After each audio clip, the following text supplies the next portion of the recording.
Ruskin has issued a severe thunderstorm warning for central Polk County and central Florida until 8:30 p.m. Eastern Daylight Time. Damn.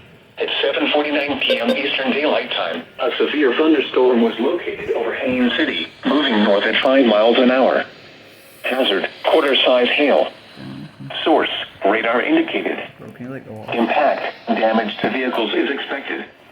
Locations impacted include Poinciana, Winter Haven, Haines City, Lake Alfred, Dundee, Davenport, Lake Hamilton, and Loughman. For your protection, move to an interior room on the lowest floor of a building. Repeating, a severe thunderstorm warning has been issued until 8:30 p.m. Eastern Daylight Time for the following county: Polk, Florida.